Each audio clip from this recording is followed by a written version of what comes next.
plant disease management. You know, these biological control agents, they are most ubiquitous in most of the rhizospheres.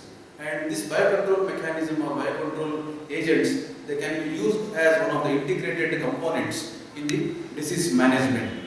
We know that the farmers or the people who are doing agriculture, they are using different means of protecting, or they are using different means of plant protection chemicals. There may be plant protection chemicals, there may be biological agents, there may be cultural practices, or they may be using some pheromone traps, many other things. So today I am going to discuss about the biological control and its mechanism. You know, this biological control is a way of managing the plant diseases, especially soil-borne plant diseases, by making use of biological agents. Especially if they are native isolates, then they will be very much effective in managing any sort of diseases. So how do they work then?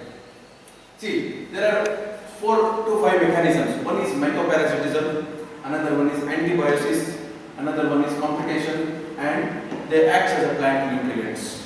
You know, when mycoparasitism, when it comes, that means one fungus parasitizing another fungus, it is called as mycoparasitism. Then antibiosis.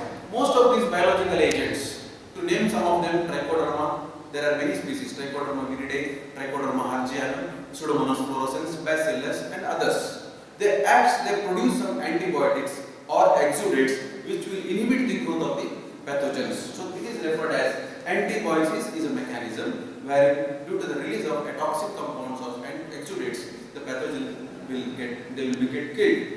And the third one is competition.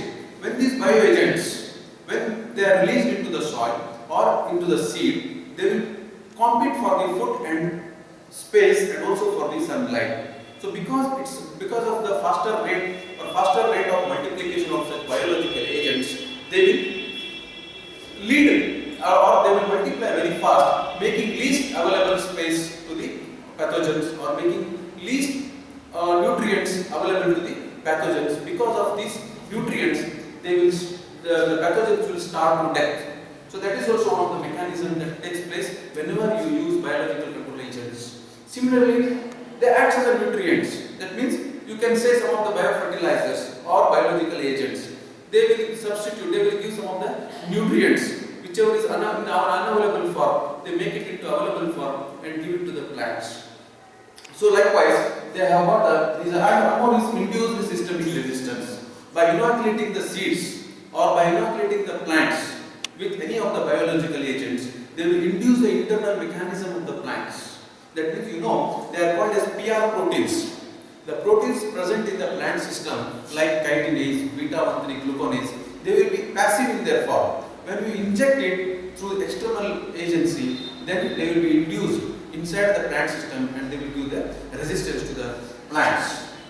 See, this is a pictorial representation of the mechanism of various biological agents. We can see different antibodies produced by the biological agents. Hyperparasitism will be there. Competition for nutrients, especially Pseudomonas fluorescens, they will produce hydrophores, the iron chelating agent. They will make the iron unavailable to the pathogen and they will starve to death. So likewise, competition, hyperparasitism, induce systemic resistance.